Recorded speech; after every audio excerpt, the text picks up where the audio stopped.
For everything that is so beautiful and awe-inspiring and amazing that can make one second guess or picture a creator, there is so much flaw and harm and brokenness as well. To the point, without getting too deep into the problem of suffering or evil or anything like this, that if there is a God, if there is some version of a higher power that had some kind of purpose or design or creation, it stopped right there, and it wasn't perfect. When we talk about the human body, on the positive side, we talk about the brain, the trillions of connections. But why don't we also talk about back pain? Why don't we also talk about the appendix or wisdom teeth? Things that point to much more naturalistic explanations, and also an imperfect creator if there was one. When we talk about the biodiversity of life or the amazing natural architecture of our world, why do we not talk about genetic disorders, diseases, natural disasters, predatory behavior, parasites, and extinctions? But let's be a little more specific. Let's take some of those exact things that we talked about on the plus side and consider their negative attributes. Sure, the human eye is super complex, but what about the blind spot created when the optic nerve passes through the retina? What about all the people with eyesight problems, like cataracts or myopia or blindness? I'm just saying you can't have your cake and eat it too.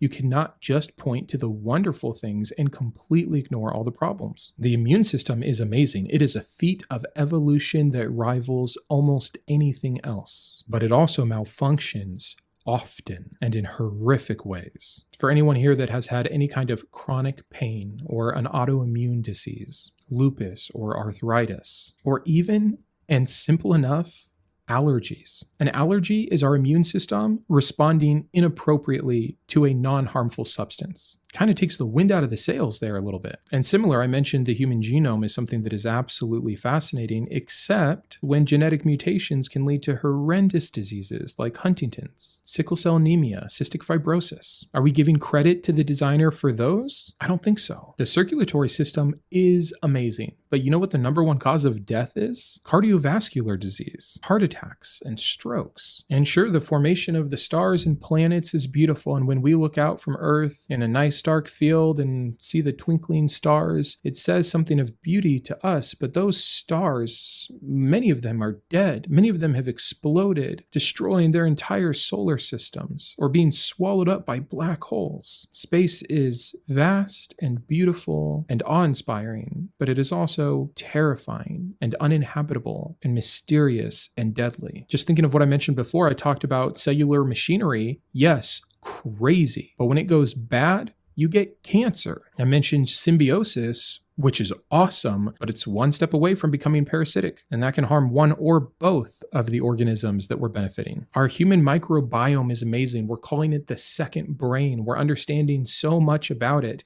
and yet the very things that save our lives, like antibiotics, destroy our biome, or the very conditions that many people have to eat unfavorable, cheap, poor, terrible diets also destroy the microbiome. Are we including all those factors, or are we just pointing out the one good part? Plant communication is pretty cool. Remember what I was talking about with the underground internet and trees helping each other out? They're helping their kin out. They're under the same selective pressures we are. And just like us, they're willing to harm, destroy, and kill, outcompete, essentially, neighboring plants of different species, competing fiercely for resources, and sometimes even releasing chemicals that inhibit the growth of, again, their competition. Communication, but also combat, just like us. And I could go on and on and on, but I think you guys get the point here. I mean, we could list 130 problems with the human body in under 2 minutes. Things that, if there really was a perfect designer who had an intention of creating us perfectly, would be very, very different. But we can also explain it from a naturalistic phenomenon of evolution about how and why we got here, why these organisms have been doing the best with what they have, but no more. We're not a perfect design. We're intricate. We're amazing. That's what long periods of time will do for you. But we're also pretty broken. Some amalgamation of parts that can barely fit together and sometimes not very well. I'm actually going to save some of this because I'm going to do a whole video on the difference between evolution and intelligent design. And I'm going to give you example after example of all the different species that, because of the evolutionary pressures that got them to where they are